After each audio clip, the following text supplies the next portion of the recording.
अस्सलाम वालेकुम dear student, हमने स्टार्ट किया था सेलुलर एडॉप्टेशन पैथोलॉजी में और हमने ये कहा था कि सेलुलर एडॉप्टेशन बहुत ही इम्पोर्टेंट टॉपिक होता है क्योंकि हर एक सेल इंजर होने से पहले, सेल इंजरी में जाने से पहले अपने आप को सेलुलर एडॉप्टेशन की तरफ ज़रूर लेके जाता है, क्योंकि ये अपने आप को सर्वाइव करना चाहता है, अपने आप को ज़िंदा रखना चाहता है। तो वो क्या करता है, अपने आप को सेलुलर एडॉप्टेशन की तरफ ज़रूर लेके जाता है।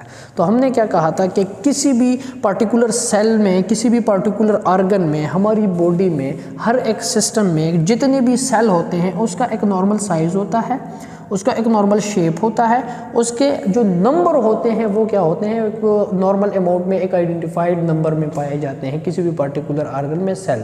फॉर एग्जांपल लिवर है तो लिवर में क्या होंगे, कुछ सेल एक नंबर से क्या पाए जाएंगे, सेल पाए जाएंगे, हेपेटोसाइट पाए जाएंगे। लंग्स में इस तरह, ब्रेन में तो क्या होते हैं, एक ख़ास नंबर से वो सेल जो होते हैं वो अपना फंक्शन परफॉर्म करते हैं। तो कोई भी, हमने क्या कहा था कि कोई भी एक सेल होता है नॉर्मली, कोई भी एक सेल होता है नॉर्मली, उसका जो वर्कलोड होता है वो डिफाइन होता है। वो क्या होता है, डिफाइन होता है। अगर उस पे जो वर्कलोड है वो इंक्रीज़ हो जाता है किसी भी वजह से, या वो वर्कलोड डिक्रीज़ हो जाता है किसी भी वजह से, तो वो अपने आप को क्या करता है, चेंज करता है। वो अपने आप को क्या करता है, उस वर्कलोड के हिसाब से, वर्कलोड को कंपनसेट करने के लिए अपने आप को चेंज करता है, अपने आप में चेंजेस लाता है। तो वो चेंजेस क्या कहलाता है, वो चेंजेस कहलाता है सेलुलर एडॉप्टेशन। और वो जो चेंजेस लाते हैं सेल में, तो वो हमने क्या कहा था कि वो 4 तरीक़ों से लाता है। अकॉर्डिंग टू साइज़, कोई भी सेल अपने आप में चेंज कैसे लाता है, तो 2 तरीक़ों से लाता है। The first one is atrophy, the first one is atrophy. The second one is hypertrophy, वो हाइपरट्रॉफिकली अपने आप में चेंज लाता है। तो साइज़ के हिसाब से हमने क्या कहा था कि सेल 2 तरीक़ों से अपने आप को एडॉप्ट करता है, एक एट्रोफी, एक हाइपरट्रॉफी। और अकॉर्डिंग टू शेप वो अपने आप को एक तरीके से एडॉप्ट करता है, that is metaplasia, that is metaplasia. And number के हिसाब से वो अपने आप को एक तरीके से एडॉप्ट करता है, that is hyperplasia, that is hyperplasia. आज हम पढ़ेंगे अकॉर्डिंग टू साइज़ के कोई भी पर्टिकुलर ऑर्गन का जो सेल होता है वो कैसे अकॉर्डिंग टू साइज़ अपने आप को क्या करता है, एडॉप्ट करता है। तो आज हम पढ़ेंगे atrophy and hypertrophy according to size के कैसे ये क्या करता है, अपने आप को एडॉप्ट करता है। तो इस डायग्राम में आप लोग देखें तो ये क्या है, ये क्या है, ये हार्ट है, ये है लेफ़्ट साइड ऑफ हार्ट, और ये क्या है, ये है राइट साइड ऑफ हार्ट। तो नॉर्मली लेफ़्ट साइड से जब ब्लड पंप होता है, जब ब्लड पंप होता है तो वो पूरी बॉडी को मिलता है, पूरी बॉडी के हर एक सेल को वो ब्लड क्या होता है, मिलता है। अब इस डायग्राम में आप लोग देखें तो ये क्या है, ये 3 किस्म के सेल मैंने बनाए हैं। That one is normal cell, that one is normal cell. अगर बीच वाले सेल को देखें तो that is normal cell, that is normal cell. अब नॉर्मल सेल का मतलब क्या है, कि फॉर एग्जांपल अगर ये सेल किस चीज़ का है, ये सेल है हार्ट का, ये सेल किसका है, हार्ट का है, मायोकार्डियम मसल है, ये क्या है, मायोकार्डियल मसल है। तो ये नॉर्मल सेल है। इट्स मीन कि इसका जो साइज़ होगा वो नॉर्मल होगा, इसका साइज़ क्या होगा, नॉर्मल होगा, इसका शेप नॉर्मल होगा, नॉर्मल नंबर में पाए जाएंगे। तो जब ये नॉर्मल होता है तो इसका साइज़ क्या होता है, नॉर्मल होता है। साइज़ नॉर्मल होने का मतलब क्या है कि नॉर्मल एक्टिविटी में 24/7 अगर मेरा हार्ट है, ये क्या है, मेरा हार्ट है, तो इसमें सेल पाए जाएंगे मायोकार्डियम। तो इसकी नॉर्मल एक्टिविटी होती है ना, नॉर्मल जब मैं रिलैक्स होता हूँ डेली बेसिस पे, नॉर्मल एक्टिविटी करता हूँ, नॉर्मली चलता हूँ, नॉर्मली फिरता हूँ, नॉर्मली सोता हूँ, तो उस वक्त ये क्या करता है, नॉर्मल अमाउंट में अपना फंक्शन परफॉर्म करता है, ठीक है। और इसका फंक्शन क्या है, पंपिंग ऑफ ब्लड। तो ये क्या करता है, ब्लड को पंप करता है। तो जब ये ब्लड को पंप करता है तो नॉर्मली अगर मैं नॉर्मल हूँ तो नॉर्मली मेरे हार्ट बीट को अगर आप लोग देखें, हार्ट के कॉन्ट्रैक्शन को अगर आप लोग देखें तो वो कितना है, वो है 72 बीट्स पर मिनट। वो क्या है, 72 बीट्स पर मिनट। 1 मिनट में कितनी बार ये कॉन्ट्रैक्ट एंड रिलैक्स होता है, दैट इज 72 बार वो क्या होता है, कॉन्ट्रैक्ट एंड रिलैक्स। अब एक बार जब ये कॉन्ट्रैक्ट होगा तो मेरा नॉर्मल, जब एक बार ये कॉन्ट्रैक्ट होता है तो ये कितना ml ब्लड इजेक्ट करता है, 70 ml, that is stroke volume, that is stroke volume and that is heart rate. तो इसका जो नॉर्मल वर्कलोड है, इस पे जो नॉर्मल वर्कलोड है वो कितना है, 1 मिनट में कितना है 72 बार कॉन्ट्रैक्ट होगा, और एक बार जब ये कॉन्ट्रैक्ट होगा तो कितना ब्लड एजेक्ट करेगा 70 ml ब्लड एजेक्ट करेगा। तो ये इसका नॉर्मल वर्कलोड डिफाइन है कि अगर मैं नॉर्मली चलता फिरता हूँ तो ये नॉर्मली इतना ब्लड एजेक्ट करता है हर 1 मिनट में। तो इस पर कोई स्ट्रेस नहीं है, इस पर कोई स्ट्रेस नहीं है। तो जब इस पर कोई स्ट्रेस नहीं है तो इसका जो वर्कलोड है वो नॉर्मल है, तो इसका साइज नॉर्मल है। लेकिन नॉर्मल साइज के वक्त, नॉर्मल फंक्शन के वक्त, नॉर्मल वर्कलोड जब वो परफॉर्म करता है तो उस वक्त भी इसको कुछ ना कुछ तो चाहिए ना एनर्जी के लिए। इसे क्या चाहिए, कुछ ना कुछ चाहिए। तो इसे नॉर्मल अमाउंट में क्या मिलता है, नॉर्मल अमाउंट में इसे क्या मिलते हैं, न्यूट्रॉन्स मिलते हैं। इसे क्या मिलते हैं, न्यूट्रॉन्स मिलते हैं। नॉर्मल फंक्शन के लिए इसे क्या आना चाहिए, ऑक्सीजन आना चाहिए। नॉर्मल फंक्शन परफॉर्म करने के लिए, नॉर्मल फंक्शन को पर इसमें क्या आना चाहिए, हार्मोन की नॉर्मल सर्कुलेशन होनी चाहिए, हार्मोन की नॉर्मल सर्कुलेशन होनी चाहिए ताकि वो इसे नॉर्मली रेगुलेट करता रहे। नॉर्मल फंक्शन परफॉर्म करने के लिए यहाँ पे ऐसे नोड होता है, क्या होता है, ऐसे नोड, ऐसे नोड। आपके हार्ट में एक ऐसे नोड होता है, एक ऐसे नोड होता है जो कि इम्पल्स जनरेट करता है। वो एक नर्वस सिस्टम की तरह काम करता है। जैसे कि हमारे नर्वस सिस्टम का काम क्या है, इम्पल्स जनरेशन, कोऑर्डिनेशन, हर एक चीज़ को चलाने का काम है। तो हार्ट में भी विदाउट नर्वस सिस्टम एक अपना नर्वस सिस्टम लगा होता है, दैट इज ए नोड। ऐसे नोड का काम हम पढ़ेंगे डिटेल से जब हम कार्डियोवास्कुलर फिजियोलॉजी पढ़ेंगे। लेकिन यहाँ पे ऐसे नोड का काम क्या है, इसे स्टिमुलेट करना, हार्ट के मसल को क्या करना, स्टिमुलेट करना। अगर ऐसे नोड खराब हो गया तो हार्ट के मसल खराब हो जाएंगे, ठीक है। खराब नहीं होते, उसमें पूरा कंडक्टिव सिस्टम लगा होता है। लेकिन ऐसे नोड का काम क्या है, एंड पूरे कंडक्टिव सिस्टम का काम क्या है, हार्ट के मसल को स्टिमुलेट करना। तो यहाँ पे जो ऐसे node and all conductive system होता है वो क्या करता है, कंटिन्यूसली इन मसल्स को स्टिमुलेट करता रहता है। अब अगर ये स्टिमुलेशन नॉर्मल है तो नॉर्मल अमाउंट में 72 बीट्स पे क्या होगा, ये कॉन्ट्रैक्ट एंड रिलैक्स होगा और 70 ml हर एक पंप में ब्लड एजेक्ट करेगा। अब नॉर्मल अमाउंट में, नॉर्मल फंक्शन के लिए नॉर्मल न्यूट्रिएंट्स आते हैं इस पर्टिकुलर सेल को, नॉर्मल ऑक्सीजन आता है इस पर्टिकुलर सेल को, नॉर्मल हार्मोन्स की सर्कुलेशन होती है, एंड नॉर्मली ऐसे नोड एंड कंडक्टिव सिस्टम अपना फंक्शन परफॉर्म करता है, ठीक है। जब ये सारी चीज़ें इस पर्टिकुलर सेल को नॉर्मली मिल रही है तो हमारा हार्ट क्या है, नॉर्मली अपना फंक्शन परफॉर्म कर रहा है डेली बेस पे। अब इसको नॉर्मल फंक्शन जब परफॉर्म होता है तो सेल के अंदर जो परफॉर्मेंस ऑर्गेनेल्स होते हैं जो साइटोप्लाज्म में पाए जाते हैं, न्यूक्लियस का अपना फंक्शन होता है। तो सेल के अंदर जितनी भी चीज़ें होती हैं, फॉर एग्जांपल ऑर्गेनेल्स में जो मोस्ट इंपॉर्टेंट है दैट इज़ माइटोकॉन्ड्रिया। तो मैं यहाँ पे 2 माइटोकॉन्ड्रिया बना रहा हूँ। तो नॉर्मली अगर ये सेल अपना फंक्शन नॉर्मली परफॉर्म कर रहा है तो इसमें कितने माइटोकॉन्ड्रिया होने चाहिए, 2 माइटोकॉन्ड्रिया होने चाहिए। इसमें यहाँ पे प्रोटीन्स होते हैं, स्ट्रक्चरल प्रोटीन्स होते हैं। तो इसमें कितने प्रोटीन होने चाहिए नॉर्मल अमाउंट में, जितने भी, फॉर एग्जांपल मैं यहाँ पे लिख लेता हूँ 10। कितने प्रोटीन होने चाहिए, 10 होने चाहिए। अब यहाँ पे नॉर्मल अमाउंट में प्रोटीन भी मौजूद है, नॉर्मल अमाउंट में माइटोकॉन्ड्रिया भी 2 मौजूद है। 2 से ज़्यादा होंगे तो ये एक्स्ट्रा होंगे। नॉर्मली 2 माइटोकॉन्ड्रिया इनफ है फॉर नॉर्मल फंक्शन के लिए, फॉर नॉर्मल फंक्शन के लिए। और जब इसके अंदर 2 माइटोकॉन्ड्रिया होते हैं, 10 प्रोटीन होते हैं, इसका नॉर्मल फंक्शन परफॉर्म होता है। And that normal function is 72 beats per minute heart rate and 70 ml per beat ejection. तो इसका नॉर्मल जो फंक्शन है वो 10 प्रोटीन एंड 2 माइटोकॉन्ड्रिया पे बरकरार है, ठीक है। अब इसको जितनी एटीपीज चाहिए, जितनी एनर्जी चाहिए, उतने अमाउंट में न्यूट्रिएंट्स आते हैं, ऑक्सीजन आते हैं, तो माइटोकॉन्ड्रिया क्या कर रहा है, एटीपी प्रोड्यूस कर रहा है। और जितनी एटीपी इसको चाहिए इस सेल को, उतनी वो 2 माइटोकॉन्ड्रिया प्रोड्यूस करती जा रही है। तो कोई मसला नहीं आ रहा, कोई मसला नहीं आ रहा। अब क्या हो रहा है, अब मैंने एक्सरसाइज स्टार्ट कर लिया है, मैंने एक्सरसाइज स्टार्ट कर लिया है। अचानक 1 महीने से सोया रहा हूँ, मैं कहता हूँ चले आज से एक्सरसाइज स्टार्ट कर लेते हैं। तो मैंने एक्सरसाइज स्टार्ट कर लिया। जैसे मैंने एक्सरसाइज स्टार्ट कर लिया तो मेरे हार्ट ने पंपिंग क्या करी, ज़्यादा करी। क्यों? क्योंकि मैंने एक्सरसाइज स्टार्ट किया है तो मेरे ऑल बॉडीज़ की जो एक्टिविटी है वो बढ़ गई है।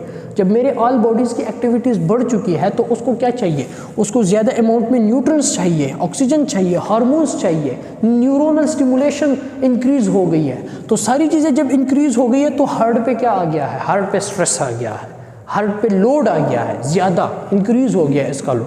तो इसकी एक्टिविटी क्या हो जाएगी, इसकी एक्टिविटी बढ़ जाएगी। ऐसे एनोड एंड कंडक्टिव सिस्टम की एक्टिविटी क्या हो जाएगी, बढ़ जाएगी। जब इन सारी चीज़ों की एक्टिविटी बढ़ जाएगी तो हार्ट की कॉन्ट्रैक्शन क्या हो जाएगी, ज़्यादा हो जाएगी। हार्ट की बीट क्या हो जाएगी, ज़्यादा हो जाएगी। हार्ट का पंपिंग जो है वो क्या हो जाएगा, ज़्यादा हो जाएगा। तो पहले अगर वो नॉर्मल था, उसका वर्कलोड नॉर्मल था, तो कितना ब्लड एजेक्ट कर रहा था, 70 ml। अब कितना करेगा, 100 ml। अब कितना करेगा, 100 ml एजेक्ट करेगा। तो इसका जो एजेक्शन है वो ज़्यादा हो गई है। एजेक्शन क्या हो गई है, ज़्यादा, दैट इज़ 100 ml। और पहले अगर एक बीट में 1 मिनट में 72, अब क्या होगा, अब 100 पे चला जाएगा, 100 बीट्स पर मिनट।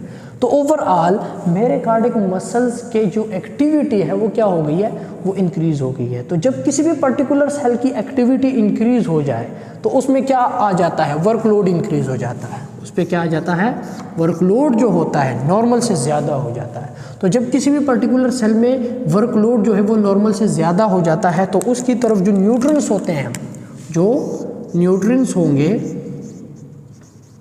वो ज़्यादा जाएंगे, जो ऑक्सीजन होगा वो ज़्यादा जाएगा, जो हार्मोनल हो सर्कुलेशन है टुवर्ड्स दिस पर्टिकुलर सेल वो ज़्यादा हो जाएंगे।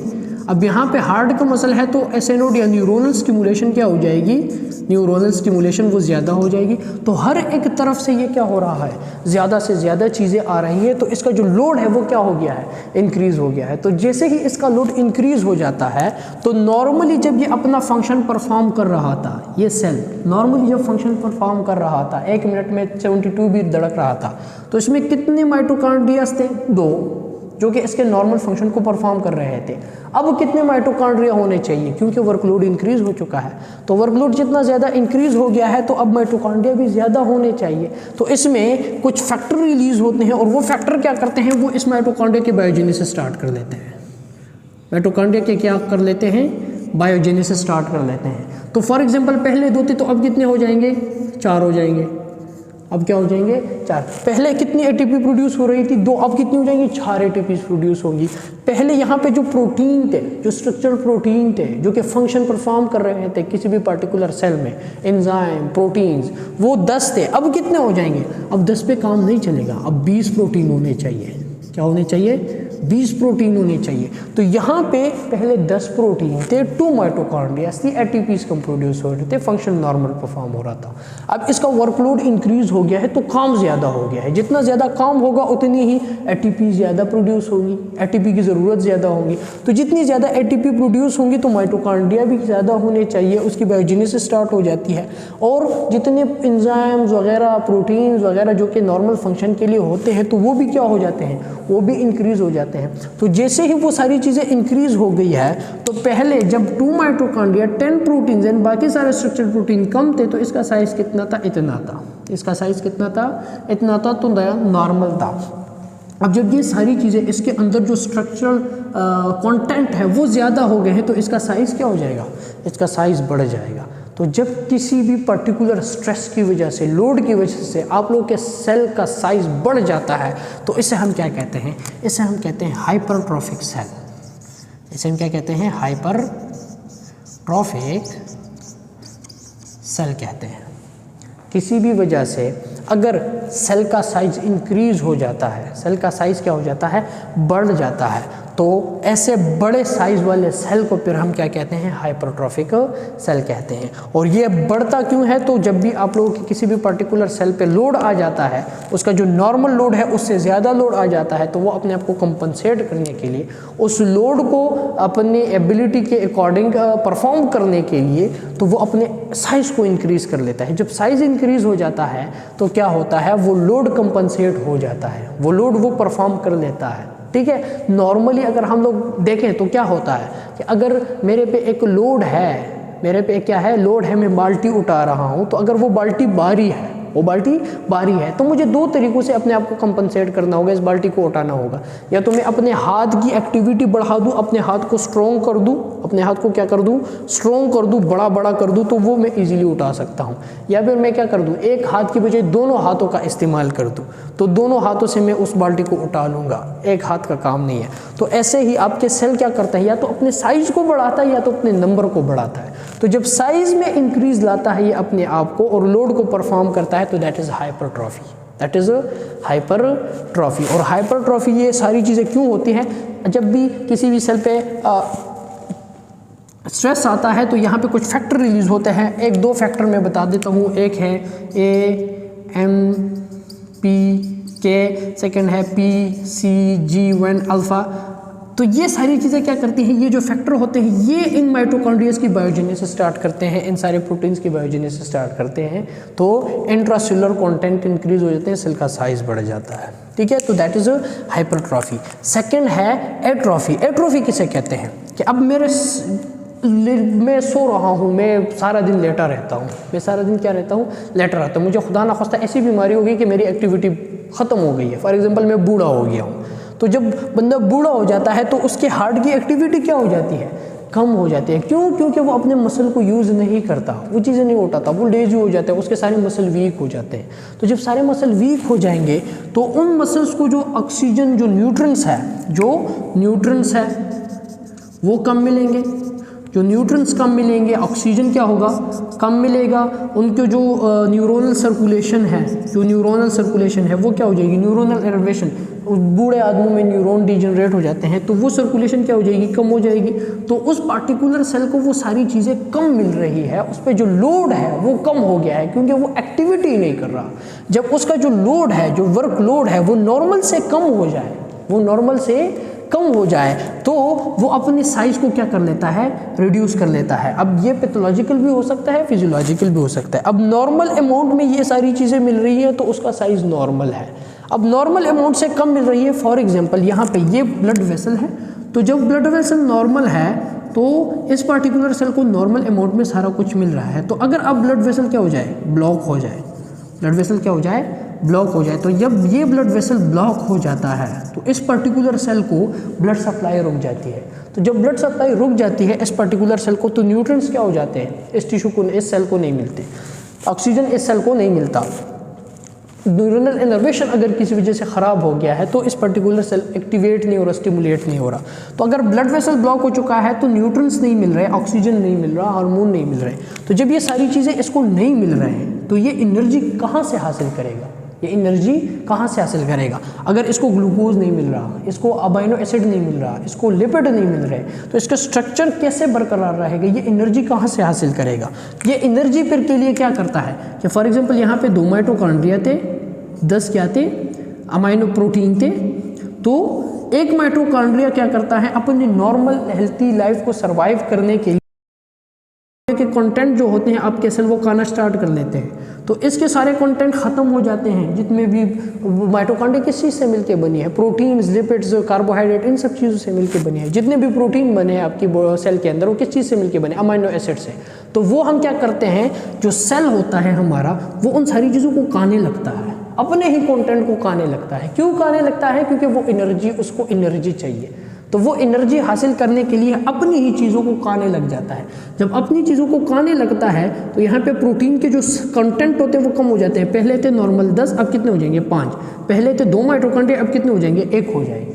तो जब कंटेंट इंट्रासेलुलरी कम हो जाएंगे तो उसका साइज़ क्या हो जाएगा, उसका साइज़ कम हो जाएगा। तो ऐसे सेल को हम क्या कहते हैं, फिर ऐसे सेल को हम कहते हैं एट्रोफिक सेल। ऐसे सेल को हम क्या कहते हैं, एट्रोफिक सेल कहते हैं। ठीक है, तो ये है एट्रोफिक सेल। अब एट्रोफिक सेल किस कंडीशन में होता है और हाइपरट्रॉफिक सेल किस कंडीशन में होता है। Hypertrophic cell for example bodybuilder देखे हैं ना, तो जब वो बॉडी बिल्डिंग करते हैं तो बॉडी बिल्डिंग के वो अपने मसल को यूज़ करते हैं। जब वो अपने मसल को यूज़ करते हैं तो मसल पे वर्कलोड इंक्रीज़ कर लेते हैं। अब मैं हूँ तो मैं नॉर्मल हूँ, मैं अपने मसल से ज़्यादा काम नहीं लेता तो उस पर वर्कलोड इतना नहीं डालता। लेकिन जो बॉडी बिल्डर होते हैं वो अपने मसल पे वर्कलोड इंक्रीज़ करते हैं। तो जितना ज़्यादा वर्कलोड होगा उतनी ही ये सारी चीज़ें टिश्यू किसी भी सेल को ज़्यादा मिलेंगी, तो उतने ही इंट्रासेलुलर कंटेंट ज़्यादा हो जाएंगे उस पर्टिकुलर सेल में। तो उसका जो साइज़ होगा वो बड़ा हो जाएगा। वो साइज़ क्या हो जाएगा, बड़ा हो जाएगा। ऐसा नहीं है कि वो बाहर से मसल लगाते हैं, अपने ही मसल के साइज़ को बड़ा कर लेते हैं। तो अपने मसल का साइज़ जब बड़ा हो जाता है तो ऐसे सेल को हम क्या कहते हैं, हाइपरट्रॉफिक सेल कहते हैं। सेकंड है एट्रोफिक सेल। एट्रोफिक सेल की अगर आप लोग एग्जांपल ले लें तो कोई डिसेबल पर्सन है। डिसेबल पर्सन मतलब अगर कोई किसी के लेग काम नहीं कर रहा है, किसी का एक हाथ काम नहीं कर रहा, तो जब हाथ काम नहीं करता तो वो सेल क्या हो जाते हैं, वो मर जाते हैं। आखिर में वो सेल क्या हो जाते हैं, वीक होते जाते हैं, वीक होते जाते हैं। क्यों वीक हो जाते थे कि जब उसकी एक्टिविटी नहीं होती, जब उसकी एक्टिविटी नहीं होती, ये सारी चीज़ें मिलती नहीं हो उसे ठीक तरीके से। जब ये सारी चीज़ें उसको नहीं मिलती तो वो जो सेल होता है वो अपने कंटेंट के साइज़ को कम कर देता है, कंटेंट के नंबर को कम कर देता है, तो उसका साइज़ रिड्यूस हो जाता है। तो ये दोनों condition, atrophic condition, hypertrophic condition, ये दोनों जो कंडीशन होते हैं ये पैथोलॉजिकल भी हो सकते हैं, ये फिजियोलॉजिकल कंपनसेशन भी हो सकती है। फिजियोलॉजिकल है तो इतना नुकसान नहीं है, लेकिन अगर पैथोलॉजिकल है तो वो अगर उस कॉज को रिमूव कर दे आप लोग तो ठीक हो सकता है। फॉर एग्जांपल पैथोलॉजिकल है तो यहाँ पे हार्ट पे लोड है, अगर आप लोग इस वेसल को बंद कर दें तो पंपिंग नहीं होगी, जब पंपिंग नहीं होगी तो हार्ट पे लोड बढ़ेगा। तो अगर मैं इस वेसल को दोबारा ठीक कर दूं तो ये जो लोड है वो ख़त्म हो जाएगा, मेरा सेल नॉर्मल हो जाएगा। लेकिन अगर मस्कुलर एक्टिविटी है तो थ्रू आउट द लाइफ वो अडॉप्ट हो जाता है, तो वो हमें नुकसान नहीं देता। इसी तरह अगर ये सेल है, एजिंग है, बूढ़ा हो रहा है कोई बंदा, तो that is physiological variation, that is a physiological variation. तो उस वक्त जब ये सारी चीज़ें कम होने लगती हैं, वो रिलैक्स होने लगता है, वो लेजी हो जाता है, तो इसके जो सेल के जो सारे कंटेंट होते हैं वो कम हो जाते हैं। तो that is not danger, that is not danger. लेकिन अगर किसी वजह से ये ब्लड सप्लाई रुक जाए, तो ब्लड सप्लाई मीन ये जो सेल होता है ये इस्कीमिक हो जाए, ये ब्लड वेसल ब्लॉक हो जाए, तो उस वक्त हम अगर इस ब्लड वेसल को ठीक कर दे तो इसको सर्कुलेशन नॉर्मल हो जाए, इसका सेल का साइज नॉर्मल हो जाएगा। लेकिन अगर ये काज में रिमूव ना कर दो तो ये सेल मर जाएगा। ठीक है, तो ये दोनों कंडीशन में चाहे एट्रोफिक हो या चाहे हाइपरट्रॉफिक हो तो ये कंपनसेट करने की कोशिश करता है। लेकिन अगर आप लोग इसे ठीक कर दे तो ठीक हो जाएगा, अगर आप लोग कंटिन्यूसली करेंगे तो ये सेल इंजरी की तरफ जाएंगे। तो ये था हमारा साइज़ के हिसाब से, साइज़ के अकॉर्डिंग अपनी सेलुलर की adaptation, that is atrophy, hypertrophy. Metaplasia और हाइपरप्लेजिया इंशाल्लाह हम कल पढ़ेंगे। अगर इस लेक्चर में कोई भी क्वेश्चन है तो आप लोग मुझसे पूछ सकते हैं। Thank you so much.